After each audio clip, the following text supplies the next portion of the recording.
ذرا ایک منظر تصور میں لائیں۔ ایک ایسا بکنار اور خشک صحرا جہاں ہوائیں 100 میل فی گھنٹے کی رفتار سے چل رہی ہے، اور ہوا میں نمی کا تو نام و نشان تک نہیں ہوتا۔ بالکل، اور پیاس سے ہونٹ پھٹ رہے ہیں، لیکن ریت کے بجائے پیروں کے نیچے 3 کلومیٹر گہری ٹھوس اور جمی ہوئی برف ہے۔ یہ سن کر ایسا لگتا ہے جیسے ہم کسی اور سیارے کا احوال بیان کر رہے ہوں۔ ہاں، ایسے ہی لگتا ہے، لیکن یہ کسی اور سیارے کی بات نہیں ہو رہی۔ یہ ہماری اپنی زمین کی وہ آخری حدیں ہیں جنہیں ہم قطب شمالی اور قطب جنوبی کہتے ہیں، جنہیں نارتھ پول اور ساؤتھ پول بھی کہا جاتا ہے۔ بالکل۔ عام طور پر ہم ان مقامات کو محض برف کے سفید اور بے جان ٹکڑے سمجھ کر نظر انداز کر دیتے ہیں، لیکن آج کی اس تفصیلی گفتگو میں ہم ان برفانی خطوں کی سطح کے نیچے چھپے ان رازوں کو بے نقاب کریں گے جو دراصل ہماری پوری دنیا کا نظام چلا رہے ہیں۔ اور یہ جاننا بہت ضروری ہے کیونکہ ان خطوں کو محض جغرافیائی مقام سمجھنا ایک بہت بڑی بھول ہے۔ تو آج کا ہمارا مشن یہی ہے کہ ہم جانیں گے کہ یہ جگہیں کیسی دیکھتی ہیں، وہاں زندگی بقا کی جنگ کیسے لڑتی ہے، اور سب سے بڑھ کر یہ کہ یہ خاموش محافظ زمین کے موسموں کو کیسے قابو میں رکھتے ہیں۔ دیکھیے، اگر ہم زمین کو ایک گھومتی ہوئی گیند تصور کریں تو یہ دونوں قطبین یعنی نارتھ پول اور ساؤتھ پول اس کے محور یا ایکسس کے وہ دو آخری سرے ہیں جن پر اس گیند کا توازن قائم ہے۔ یعنی یہ صرف برف کے ڈھیر نہیں ہیں؟ بالکل نہیں، بلکہ یہ وہ پیچیدہ اور حساس مشینری ہے جو دنیا بھر کے سمندری بہاؤ، ہواؤں کے رخ اور دن رات کے درجہ حرارت کا تعین کرتی ہے۔ کیا بات ہے! ان برفانی میدانوں میں ہونے والی ایک معمولی سی تبدیلی کا اثر ہزاروں میل دور آباد شہروں کے موسم پر براہ راست پڑتا ہے۔ حیران انگیز بات یہ ہے کہ ہم اکثر قطب شمالی اور قطب جنوبی کو بالکل ایک جیسا سمجھتے ہیں، جیسے وہ ایک ہی سکے کے دو رخ ہوں۔ ہاں، عام طور پر لوگوں کا یہی خیال ہوتا ہے۔ لیکن جب میں ان کی جغرافیائی ساخت کی تفصیلات دیکھ رہا تھا تو مجھے ایک بہت بنیادی اور حیران کن فرق نظر آیا۔ اس فرق کو ہم ایک سادہ سی تشبیہ سے سمجھ سکتے ہیں۔ اچھا، وہ کیسے؟ قطب شمالی بالکل ایسا ہے جیسے پانی کے ایک گلاس میں برف کا ایک ٹکڑا تیر رہا ہو۔ تیرتی ہوئی برف۔ ہاں، جبکہ قطب جنوبی ایسا ہے جیسے ایک بڑی سی پلیٹ پر برف کا ایک بہت بھاری اور ٹھوس بلاک رکھا ہوا ہو۔ یہ بڑی زبردست تشبیہ ہے، اور یہ فرق واقعی ان دونوں خطوں کی پوری نوعیت بدل دیتا ہے۔ دیکھیں، قطب شمالی یا آرکٹک جسے ہم کہتے ہیں، دراصل کوئی زمین نہیں ہے۔ زمین نہیں ہے تو پھر کیا ہے؟ وہ ایک منجمد سمندر ہے جسے آرکٹک اوشین کہا جاتا ہے۔ یہاں برف پانی کی سطح پر تیر رہی ہے۔ ارے واہ، وہ ایک جمع ہوا سمندر ہے؟ بالکل، اور چونکہ یہ ایک سمندر ہے اس لیے اس کے ارد گرد باقاعدہ خشکی کے ٹکڑے اور ممالک موجود ہیں، جیسے روس، کینیڈا، الاسکا کے ذریعے امریکہ اور گرین لینڈ۔ صحیح۔ مکمل اور باقاعدہ براعظم ہے۔ یعنی وہ سمندر نہیں بلکہ ٹھوس زمین ہے۔ ہاں، یہ سمندر سے گھرا ہوا خشکی کا ایک بہت بڑا ٹکڑا ہے جس کے اوپر برف کی کئی کلومیٹر موٹی تہ جمی ہوئی ہے۔ اچھا، ایک بات بتائیں، اگر قطب شمالی کے ارد گرد اتنے سارے ممالک ہیں تو یقیناً اس بات پر بھی بحث ہوتی ہوگی کہ اس تیرتی ہوئی برف کا مالک کون ہے؟ بالکل ہوتی ہے۔ قطب شمالی کے قریبی ممالک سمندری حدود کے بین الاقوامی قوانین کے تحت وہاں کے معاشی حقوق اور وسائل کا دعویٰ ضرور کرتے ہیں۔ ظاہر ہے ہر کوئی اپنا حصہ چاہے گا، لیکن قطب جنوبی کے بارے میں تو یہ واضح ہے کہ وہ کسی بھی ملک کی ملکیت نہیں ہے۔ ہاں، قطب جنوبی کا معاملہ مکمل طور پر مختلف ہے۔ انٹارکٹیکا کے لیے باقاعدہ ایک بین الاقوامی معاہدہ موجود ہے جسے انٹارکٹک ٹریٹی کہا جاتا ہے۔ یہ ٹریٹی کیا کہتی ہے؟ اس معاہدے کے تحت اس پورے براعظم کو صرف اور صرف سائنسی تحقیق اور امن کے مقاصد کے لیے مختص کر دیا گیا ہے۔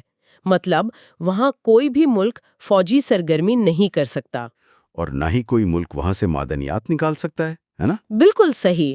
وہاں مختلف ممالک نے صرف اپنے ریسرچ سٹیشنز قائم کیے ہوئے ہیں۔ لیکن رکیے، یہاں میرے ذہن میں ایک سوال الجھن پیدا کر رہا ہے۔ جی پوچھیں۔ اگر قطب جنوبی یعنی انٹارکٹیکا ایک براعظم ہے تو وہاں برف کی جو تہ ہے وہ کہیں کہیں 3 کلومیٹر تک موٹی کیسے ہو گئی؟ یہ ایک بڑا اہم نقطہ ہے۔ ہم نے شروع میں ذکر کیا تھا کہ یہ دنیا کا سب سے بڑا اور خشک ترین صحرا ہے۔ اگر وہاں بارش یا برف باری نہ ہونے کے برابر ہوتی ہے تو اتنی بے پناہ برف آئی کہاں سے؟ یہ ایک بہترین اور ٹیکنیکل سوال ہے. اسے سمجھنے کے لیے ہمیں وقت کے پیمانے کو تھوڑا تبدیل کرنا ہوگا. وقت کا پیمانہ مطلب؟ دیکھیں، انٹارکٹیکا میں ہوا اتنی شدید سرد ہوتی ہے کہ اس میں نمی کو روکے رکھنے کی صلاحیت تقریباً ختم ہو جاتی ہے. اسی لیے وہاں واقعی بارش یا نئی برف باری نہ ہونے کے برابر ہے. تو پھر یہ 3 کلومیٹر موٹی برف کیسے بن گئی؟ ہوتا یہ ہے کہ جو معمولی سی برف باری وہاں ہزاروں یا لاکھوں سالوں میں ہوئی، وہ سردی کی شدت کی وجہ سے کبھی پگھلی ہی نہیں. اچھا، مطلب وہ جمع ہوتی رہی؟ بالکل. لاکھوں سالوں تک سال در سال گرنے والی یہ معمولی سی برف ایک کے اوپر ایک جمع ہوتی رہی، اور اس کے اپنے بے پناہ دباؤ نے اسے سکیڑ کر ایک انتہائی ٹھوس اور موٹی برفانی طے یا گلیشیئر میں تبدیل کر دیا. حیرت انگیز. یعنی یہ برف کسی ایک بڑے طوفان کا نتیجہ نہیں ہے، بلکہ لاکھوں سالوں کے منجمد وقت کا مجموعہ ہے. یعنی وہ برف دراصل جمے ہوئے وقت کی ایک ٹائم مشین ہے؟ آپ اسے ٹائم مشین بالکل کہہ سکتے ہیں. ان پر موجود ہے. ان دونوں کی سردی کی نوعیت میں کتنا فرق ہے؟ بہت بڑا فرق ہے. کیونکہ ظاہر ہے سمندر کے پانی اور ٹھوس زمین کے درجہ حرارت میں فرق تو ہوتا ہی ہے. بالکل. اور یہی وجہ ہے کہ قطب جنوبی قطب شمالی کے مقابلے میں انتہائی حد تک سرد ہے. کتنا سرد؟ عدد شمار کیا کہتے ہیں؟ دیکھیے، قطب شمالی میں سردیوں کے دوران درجہ حرارت -40 ڈگری سینٹی گریڈ تک گر جاتا ہے. -40؟ یہ تو بہت زیادہ سردی ہے. بے شک، لیکن برف کے نیچے جو سمندر کا پانی ہے وہ تھوڑی بہت حرارت کو اپنے اندر محفوظ رکھتا ہے، اور برف کی تہہ کے ذریعے وہ معمولی سی حرارت اوپر کے ماحول کو نسبتاً کم سرد رکھتی ہے. اور قطب جنوبی میں کیا صورتحال ہے؟ دوسری طرف انٹارکٹیکا ایک تو ٹھوس زمین پر ہے، دوسرا اس کی اوسط بلندی سمندر کی سطح سے بہت زیادہ ہے، مطلب تقریباً 9000 فٹ. اوہ، 9000 فٹ کی بلندی اور اوپر سے ٹھوس زمین. جی، اسی بلندی اور نیچے کسی گرم سمندر کی عدم موجودگی کی وجہ سے وہاں کا درجہ حرارت -60 سے -80 ڈگری سینٹی گریڈ یا اس سے بھی نیچے چلا جاتا ہے. -80 ڈگری؟ ارے باپ رے، یہ تو انسانی جسم کے لیے ایک ناقابل فہم صورتحال ہے. بالکل. اتنی سردی میں تو انسان کے پھیپھڑے بھی جمنے لگتے ہیں. اور پھر ان مقامات پر دن اور رات کا جو عجیب و غریب نظام ہے وہ اس صورتحال کو مزید پراسرار بنا دیتا ہے. ہاں، وہ 6 مہینے کا دن اور 6 مہینے کی رات. بالکل. زمین کے اپنے محور پر جھکے ہونے کی وجہ سے دونوں قطبوں پر سال کے 6 مہینے مسلسل روشنی رہتی ہے اور 6 مہینے مکمل اور گہرا اندھیرا. ذرا تصور میں لائیں کہ سورج طلوع ہوا ہے اور پھر وہ مہینوں تک آسمان پر صرف ایک دائرے میں گھوم رہا ہے. غروب ہی نہیں ہو رہا. ہم تو 24 گھنٹے میں دن رات بدلنے کے عادی ہیں. اس مسلسل اندھیرے یا مسلسل روشنی کا انسانی دماغ پر کیا اثر پڑتا ہے؟ یہ نفسیاتی پہلو جسمانی چیلنج سے کہیں زیادہ کٹھن ہے. سائنسدان اسے ونٹر اوور سنڈروم کا نام دیتے ہیں. Winter over syndrome? یہ کیا ہوتا ہے؟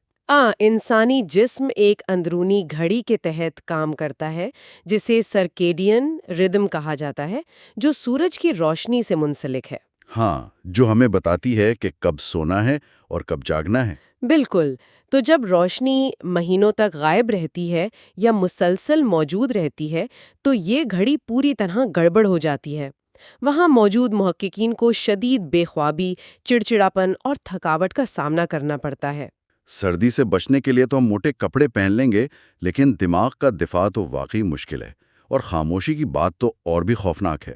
بالکل صحیح کہا آپ نے. مکمل تنہائی اور خاموشی.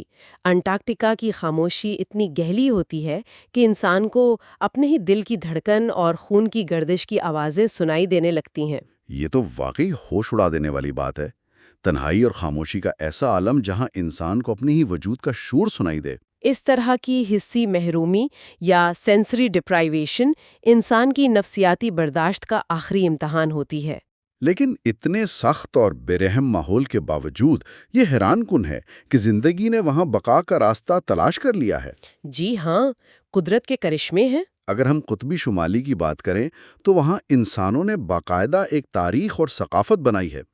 انویٹ یا جنہیں ہم ایسکیمو کہتے ہیں وہ ہزاروں سالوں سے اس برفانی جہنم میں آباد ہیں، وہ شکار کرتے ہیں اور اپنے روایتی طریقوں سے زندگیاں گزارتے ہیں۔ اور سب سے حیرت انگیز بات یہ ہے کہ وہ برف سے ہی اپنے گھر بناتے ہیں جنہیں اگلو کہا جاتا ہے۔ ہاں، اگلو کا تصور بہت دلچسپ ہے۔ مطلب بظاہر یہ بات بالکل غیر منطقی لگتی ہے کہ سردی سے بچنے کے لیے کوئی برف کے اندر کیسے رہ سکتا ہے؟ بظاہر یہ بات واقعی متضاد لگتی ہے، لیکن اس کے پیچھے ایک زبردست طبیعتی اصول کام کر رہا ہے۔ اچھا، فزکس انوالو ہے اس میں؟ بالکل، دیکھیں، اگلو جس برف سے بنائے جاتے ہیں وہ عام ٹھوس برف نہیں ہوتی، تو پھر کون سی برف ہوتی ہے؟ وہ دبی ہوئی برف باری یا جسے ہم کمپریسڈ سنو کہتے ہیں وہ ہوتی ہے۔ اس برف کے اندر ہوا کے لاکھوں ننھے بلبلے قید ہوتے ہیں، ہوا کے بلبلے۔ اور ہوا حرارت کی ایک بہت بری موصل یعنی پور کنڈکٹر ہے۔ اس کا مطلب یہ ہے کہ برف کے اندر قید ہوا باہر کی جان لیوا سردی کو اندر نہیں آنے دیتی؟ بالکل، اور اندر رہنے والے انسانوں کے جسم کی جو حرارت ہے اسے باہر نہیں نکلنے دیتی۔ ایک طرح سے یہ برف ایک بہترین انسولیشن کا کام کرتی ہے؟ یعنی وہ ایک طرح کا تھرمس بن جاتا ہے۔ بالکل صحیح سمجھے آپ۔ باہر اگر درجہ حرارت -40 ہے تو اگلو کے اندر محض جسم کی حرارت اور ایک چھوٹے سے دیے کی مدد سے درجہ حرارت 15 یا 20 ڈگری تک بھی پہنچ سکتا ہے۔ یہ واقعی کمال کی بات ہے کہ قدرت نے انسان کو کیسا شاندار دماغ دیا ہے۔ لیکن جب ہم قطب جنوبی کی طرف دیکھتے ہیں تو وہاں انسانوں کی کوئی ایسی قدیم ثقافت یا قبیلہ موجود نہیں ہے۔ جی نہیں، وہاں کوئی مستقل انسانی آبادی نہیں ہے۔ وہاں انسان صرف جدید ٹیکنالوجی، ہیٹرز اور ریسرچ سٹیشنز کے سہارے چند مہینوں کے لیے جاتا ہے۔ لیکن جانور تو دونوں جگہ ہے نا؟ ہاں، جنگلی حیات میں بھی دونوں قطبوں میں بڑا فرق ہے۔ میں نے پڑھا تھا کہ قطب شمالی میں پولر بیئرز اور قطب جنوبی میں پینگوئنز کی بادشاہت ہے۔ بالکل، پولر بیئرز آرکٹک میں ہوتے ہیں اور پینگوئنز انٹارکٹیکا میں۔ میرا سوال یہ ہے کہ جب درجہ حرارت -80 ڈگری ہوتا ہے اور ایک پینگوئن برف پر کھڑا ہوتا ہے تو اس کے پیر اس برف کے ساتھ چپک کر جم کیوں نہیں جاتے؟ یہ بڑا مزے کا سوال ہے۔ مطلب ہم اگر گیلے ہاتھ سے فریزر کی برف کو چھو لیں تو ہاتھ چپک جاتا ہے، تو یہ جانور اس سے کیسے بچتے ہیں؟ یہ جنگلی حیات کی حیاتیاتی انجینئرنگ یا بایولوجیکل انجینئرنگ کا ایک بے مثال نمونہ ہے۔ پینگوئنز اور دیگر قطبی جانوروں کے پیروں میں ایک خاص نظام ہوتا ہے۔ وہ کیا نظام ہے؟ اسے کاؤنٹر کرنٹ ہیٹ ایکسچینج کہا جاتا ہے۔ کاؤنٹر کرنٹ ہیٹ ایکسچینج، یہ کیسے کام کرتا ہے؟ ہوتا یہ ہے کہ ان کے دل سے جو گرم خون پیروں کی طرف جا رہا ہوتا ہے اس کی شریانیں ان رگوں سے بالکل لپٹی ہوئی ہوتی ہیں جو پیروں سے ٹھنڈا خون واپس دل کی طرف لا رہی ہوتی ہیں۔ اچھا، یعنی گرم اور ٹھنڈے خون کی نالیاں آپس میں جڑی ہوتی ہیں؟ بالکل، تو جب گرم خون نیچے جاتا ہے تو وہ راستے میں ہی اوپر آنے والے ٹھنڈے خون کو گرم کر دیتا ہے تاکہ جانور کے اندرونی اعضاء ٹھنڈے نہ ہوں۔ ارے واہ! اور اس عمل میں جو خون پینوں تک پہنچتا ہے اس کا درجہ حرارت اتنا کم ہو چکا ہوتا ہے کہ وہ نقطہ انجماد سے بس ذرا سا ہی اوپر ہوتا ہے۔ یعنی ان کے پیروں کا درجہ حرارت لگ بھگ برف کے درجہ حرارت کے برابر ہو جاتا ہے؟ بالکل، چونکہ ان کے پیروں کا درجہ حرارت برف کے درجہ حرارت کے بہت قریب ہوتا ہے، اس لیے وہ برف پگھل کر ان کے پیروں کے ساتھ نہیں چپکتی۔ اور ساتھ ہی ان کے جسم کی قیمتی حرارت بھی ضائع نہیں ہوتی۔ یہ تو قدرت نے ان کے جسم کے اندر ہی ایک تھرموسٹیٹ لگا دیا ہے۔ ہاں، اور اس کے علاوہ ان جانوروں کی کھال کے نیچے چربی کی ایک انتہائی موٹی تہ یعنی بلبر ہوتی ہے جو انہیں اندر سے گرم رکھتی ہے۔ زبردست۔ پینگوئنز کے بارے میں ایک اور بات جو میں نے پڑھی اور جو مجھے بہت دلچسپ لگی وہ یہ تھی کہ سرد ترین طوفانوں میں یہ ایک دائرے کی شکل میں ایک دوسرے کے ساتھ جڑ کر کھڑے ہو جاتے ہیں۔ ہاں، وہ ہڈلنگ کرتے ہیں۔ بالکل، اور یہ کوئی جامد دائرہ نہیں ہوتا بلکہ یہ مسلسل حرکت کرتے رہتے ہیں تاکہ جو پینگوئن دائرے کے باہر سردی برداشت کر رہا ہے وہ کچھ دیر بعد دائرے کے اندر گرم حصے میں آ جائے اور اندر والا باہر چلا جائے۔ یہ مل جل کر بقا کی جنگ لڑنے کی ایک لاجواب مثال ہے۔ واقعی۔ اور جانوروں کی یہ بقا ہمیں یہ سکھاتی ہے کہ اس قدر سخت ماحول میں زندگی کبھی بھی تنہا یا وسائل کے بے دریک استعمال سے نہیں گزاری جا سکتی۔ بالکل، وہاں کا ہر جاندار اپنی توانائی کے ایک ایک قطرے کو انتہائی احتیاط سے استعمال کرتا ہے۔ اور میرے خیال میں انسان بھی جب ان ریسرچ اسٹیشنز میں جاتے ہیں تو انہیں یہی اصول اپنانا پڑتا ہے نا؟ 100%، خوراک کا ہر نوالا، پانی کا ہر قطرہ اور ایندھن کا ہر لیٹر باقاعدہ گن کے استعمال کیا جاتا ہے۔ ذرا سی غفلت جان لیوا ہو سکتی ہے۔ یہاں آ کر ہم اس گفتگو کے سب سے اہم حصے میں داخل ہوتے ہیں۔ انسان اتنی سختیاں، اتنے خطرات اور وسائل کی اتنی شدید قلت برداشت کر کے آخر ان مقامات کا مطالعہ کیوں کر رہا ہے؟ اس کی وجہ یہ ہے کہ یہ قطبین کا براہ راست تعلق مطلب ہماری پوری دنیا کے مستقبل سے ہے۔ بالکل، کیونکہ یہ قطبین دراصل ہماری پوری زمین کا ایئر کنڈیشننگ سسٹم ہے۔ ہاں، گلوبل اے سی۔ اگر ہم اس کی اہمیت کو ایک مثال سے سمجھنا چاہیں تو فرض کریں کہ آپ کے گھر میں ایک سینٹرل اے سی لگا ہوا ہے۔ اگر اس کا کمپریسر خراب ہو جائے تو اس کا اثر صرف اس مشین پر نہیں پڑے گا، بلکہ گھر کے ہر کمرے کا ماحول بدل جائے گا۔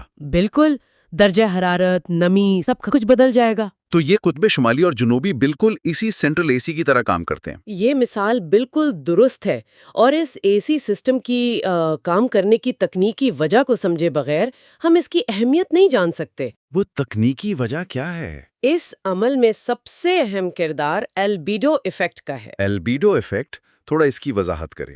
دیکھیں، برف کی سطح چونکہ بالکل سفید ہوتی ہے، اس لیے وہ سورج سے آنے والی حرارت اور روشنی کا تقریباً 80% حصہ واپس خلا میں منعکس یا ریفلیکٹ کر دیتی ہے۔ اچھا، یعنی روشنی ٹکرا کر واپس چلی جاتی ہے۔ جی، یہ بالکل ایسا ہے جیسے آپ نے گرمیوں میں سیاہ کے بجائے سفید کپڑے پہنے ہوں تاکہ آپ کو گرمی کم لگے۔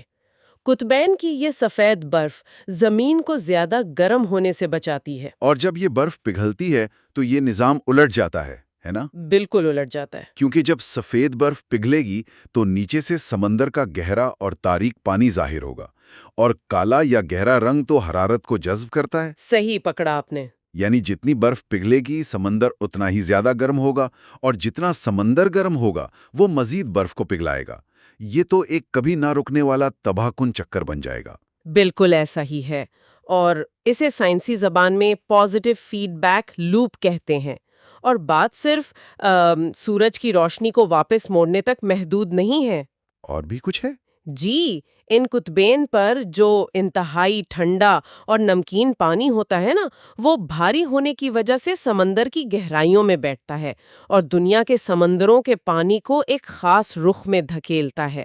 اچھا، پانی کی بھی ایک سرکولیشن بنتی ہے؟ ہاں، اس نظام کو گلوبل اوشن کنویئر بیلٹ یا تھرموہیلائن سرکولیشن کہتے ہیں۔ یہی سمندری بہاؤ دنیا بھر کے ساحلی علاقوں میں بارشوں اور موسموں کی شدت کو کنٹرول کرتا ہے۔ تو اگر قطبین کی برف تیزی سے پگھلی اور اس نے سمندر میں زیادہ میٹھا پانی شامل کر دیا تو کیا ہوگا؟ تو پانی کا کھارا پن کم ہو جائے گا، یہ سمندری بہاؤ سست پڑ جائے گا، اور دنیا کے موسموں کا سارا نظام مطلب درہم برہم ہو جائے گا۔ لیکن یہاں میں تھوڑا سا تنقیدی سوال اٹھانا چاہوں گا جو اکثر لوگوں کے ذہن میں بھی آتا ہے۔ جی ضرور پوچھیں۔ جب ہم سمندروں کی سطح بلند ہونے یا ساحلی شہروں کے ڈوبنے کی بات کرتے ہیں تو مجھے وہ برف کے گلاس والی مثال دوبارہ یاد آتی ہے۔ تیرتی ہوئی برف والی مثال۔ جی، اگر میرے پانی کے گلاس میں برف کا ایک ٹکڑا تیر رہا ہے اور وہ پگھل جائے تو گلاس کے پانی کی سطح ذرا بھی بلند نہیں ہوتی، کیونکہ برف نے پہلے ہی اتنی جگہ گھیری ہوئی تھی۔ بالکل درست فزکس ہے۔ تو پھر اگر قطب شمالی کے تیرتی ہوئی برف پگھل بھی جائے تو سمندر کا لیول کیوں بڑھے گا؟ یہ بہت زبردست مشاہدہ ہے آپ کا، اور سائنسی لحاظ سے یہ بالکل درست ہے کہ تیرتی ہوئی برف یعنی آرکٹک کی سمندری برف کے پگھلنے سے سمندر کی سطح میں کوئی خاص اضافہ نہیں ہوتا۔ تو پھر خطرہ کس بات کا ہے؟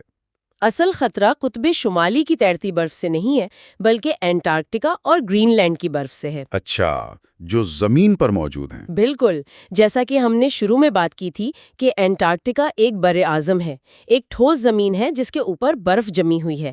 یہ برف پانی کے اندر نہیں ہے، بلکہ پانی سے باہر زمین پر رکھی ہے۔ اوہ، اب سمجھ آیا۔ جب زمین پر موجود یہ کھربوں ٹن برف پگھل کر سمندر میں گرتی ہے تو یہ بالکل ایسا ہے جیسے آپ پانی سے بھرے ہوئے گلاس میں باہر سے مزید پانی ڈال رہے ہوں۔ اور تب تو گلاس چھلکے گا؟ لازمی چھلکے گا۔ اس سے سمندر کی سطح یقینی طور پر بلند ہوگی۔ ایک اندازے کے مطابق اگر انٹارکٹیکا کی ساری برف پگھل جائے تو دنیا کے سمندروں کی سطح میں تقریباً 200 فٹ تک کا اضافہ ہو سکتا ہے۔ 200 فٹ؟ یہ تو دنیا کے تمام ساحلی شہروں کو نقشے سے مٹانے کے لیے کافی ہے۔ بالکل کافی ہے۔ یعنی اصل خطرہ اس برف سے ہے جو خشکی پر موجود ہے، اور موجودہ دور میں گلوبل وارمنگ کی وجہ سے درجہ حرارت میں ہونے والا معمولی سا اضافہ بھی اس خشکی کی برف کو تیزی سے پگھلا رہا ہے۔ جی، گلیشیئرز مسلسل سکڑ رہے ہیں، اور یہ کوئی مستقبل کی بات نہیں، یہ ابھی ہو رہا ہے۔ واقعی یہ خطے ہمارے خاموش محافظ ہیں، جو صدیوں سے ایک جگہ جم کر پوری دنیا کا توازن سنبھالے ہوئے ہیں۔ ان کی خاموشی دنیا کو ایک بہت بڑی تباہی سے بچائے ہوئے ہیں۔ ان حقائق سے یہ بات بالکل واضح ہو جاتی ہے کہ قطبین کا مسئلہ کوئی دور دراز کا اور غیر متعلقہ مسئلہ نہیں ہے۔ ہاں، یہ صرف سائنسدانوں کا درد سر نہیں ہے۔ بالکل نہیں۔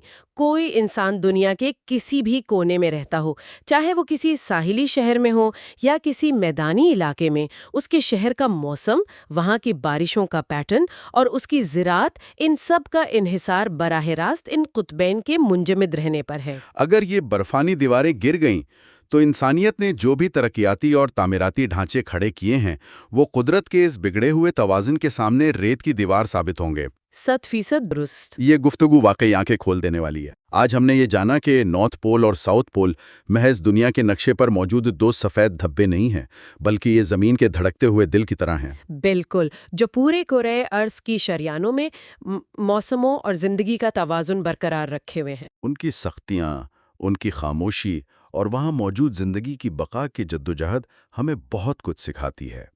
اس پوری گفتگو کو سمیٹتے ہوئے میرے ذہن میں ایک خیال ابھر رہا ہے جو میں چاہوں گا کہ ہر سننے والا انسان اپنے ساتھ لے کر جائے۔ ضرور، بتائیں۔ ہم نے دیکھا کہ انسان جب قطب جنوبی کے اس انتہائی مشکل اور بے رحم ماحول میں جاتا ہے تو وہ اپنی بقا کے لیے کس قدر محتاط ہو جاتا ہے۔ ہاں، وہ ایک ایک قطرہ اور ایک ایک نوالا گن کر استعمال کرتا ہے۔ کیونکہ اسے معلوم ہے کہ وہاں وسائل لامحدود نہیں ہیں اور ذرا سی لاپرواہی موت کی طرف لے جا سکتی ہے۔ لیکن جب ہم اپنے آرام دہ شہروں کی طرف واپس آتے ہیں تو ہم یہ بھول جاتے ہیں کہ یہ پوری زمین بھی دراصل خلا کی وسعتوں میں تیرتا ہوا ایک ریسرچ اسٹیشن ہی ہے۔ واہ، کیا بات کہی ہے آپ نے! تو سوچنے کی بات یہ ہے کہ اگر بقا کے لیے ان انتہائی حالات میں وسائل کا اتنی احتیاط سے استعمال ضروری ہے تو کیا وقت نہیں آ گیا کہ ہم اپنے آرام دہ گھروں، اپنے شہروں اور روزمرہ کی زندگی میں بھی وہی احتیاط اپنائیں؟ بالکل اپنانی چاہیے۔ اس سے پہلے کہ ہماری لاپرواہی، ہمارا ایندھن کا بے دریغ استعمال اور لامحدود وسائل کی ہماری جھوٹی تسلی ہمارے ہی مستقبل کو خطرے میں ڈال دے۔